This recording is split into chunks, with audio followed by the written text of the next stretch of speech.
Spark is a community-based collective impact working together to provide equitable access to the arts for all students. They take people who have had experience working with kids and they bring them into your school, and it's like a win-win. The really primary focus of Spark programs in Missoula is arts integration, taking an art form and another content area in school and merging those together so that students are learning skills and standards in both areas. We're looking as much as we can to continue to grow the arts in any way we can, and there's so many different forms.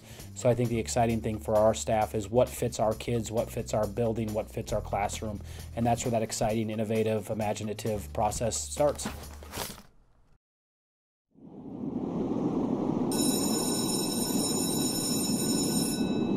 Theater is so collaborative and confidence building, and when a Spark residency is being planned, the first step is for the teaching teams at the schools to decide which art form they want to come in, which teaching artists they're going to have come in, and we have a directory on the Spark website where they can look and see what's available, and we work with about 40 teaching artists and arts organizations in the community, so there are a lot of options. When we met Rosie for the first time, it just seemed like she was someone who we gravitated toward. I sent Kevin and the other teachers a list of the things that I have been teaching with the 4th grade, and they got really excited about several of the ideas. And Rosie ran a few kind of like general exercises, acting exercises with us, and it was just, we had such a good time that we thought, well, this would be perfect for the kids.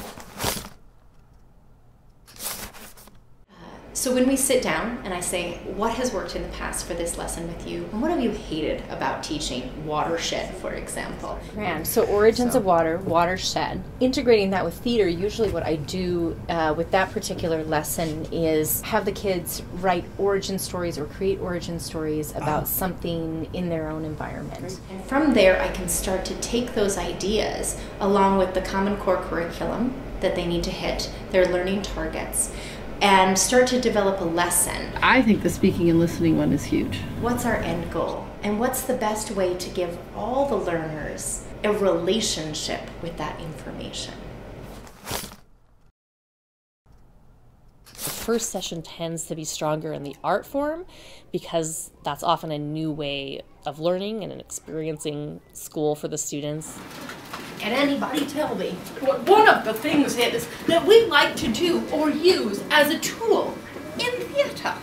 Yes, movement. Our movements. And start to give them 2 to 3 words of vocabulary within the theater language. We were using tableau. Yeah, tableau and pantomime. Pantomime. Our voices and expressions of our face. Everyone put your eggs on your head. Let's put 2 on there, because I'm going to blow your mind. 1, 2, 3, explosion.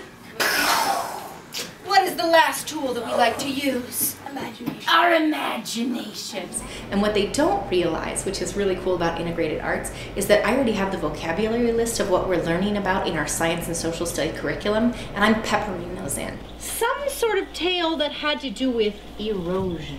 No, you're Be like this. I'm hard.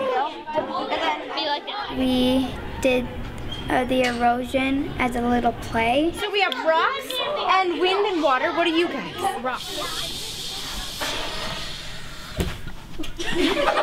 And at the end, a person would tell us what our play was about. Ginger, you were flowing onto Mike, which was destroying him, and Taylor, you were destroying Jaden by being windy. Could you use another word besides destroy? Erode. Oh!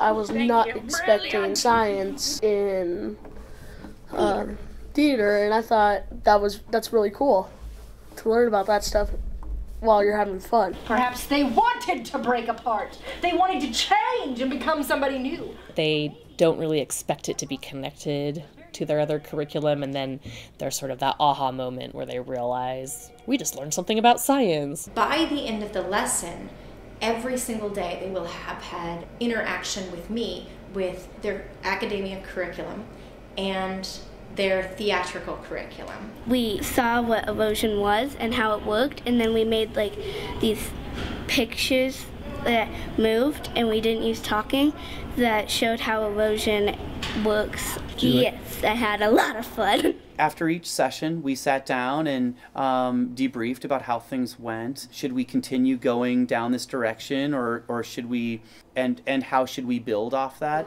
In the idea of collaborating with the teacher, that communication and respect are two of our biggest allies. Give a small round of applause for Mr. Cashman.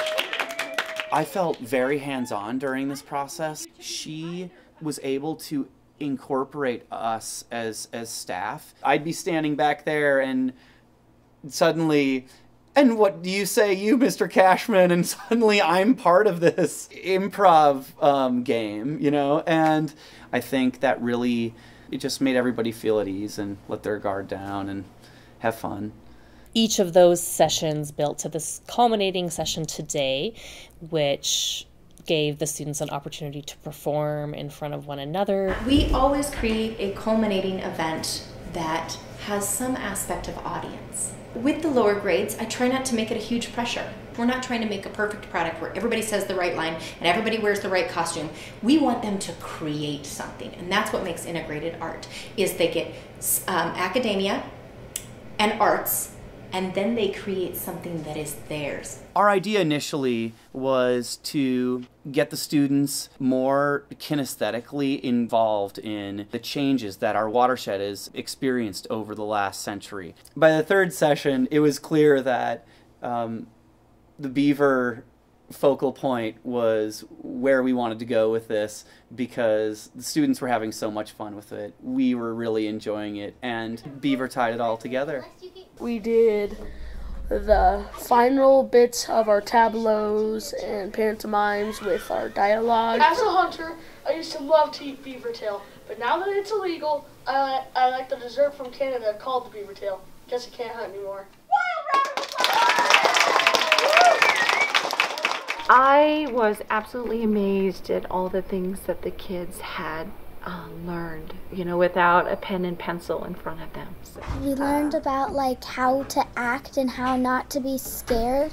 Beavers are nocturnal and their kits float when they're born. I learned that beavers can like stay submerged in water for 15 minutes. When you see something and touch something and hear something all at once, I think it helps you to remember it longer. I just like moving my body. That's what I like about Spark. I know why I like it so much, really.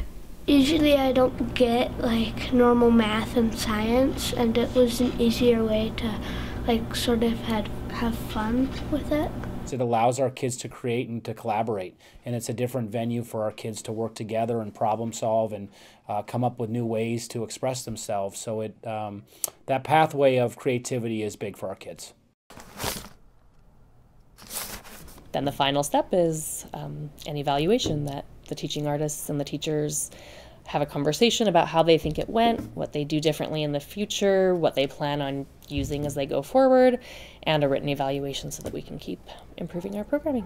When it comes to trying to gauge what the impact of these residencies are, a lot of times I look at what do I want them to remember when they're in 6th or 7th grade. What would they remember about this unit?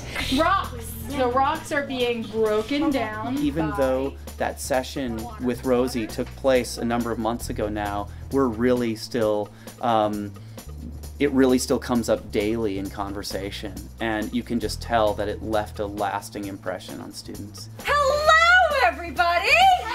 That feeling Eyes and nose on Miss Rose. of being able to show something they created by themselves. In a few years, that's what lasts. That feeling that we were confident. Do you remember what candy was? It was the soft underbelly of bark. And we created something and someone else witnessed it, is something that stays with someone forever.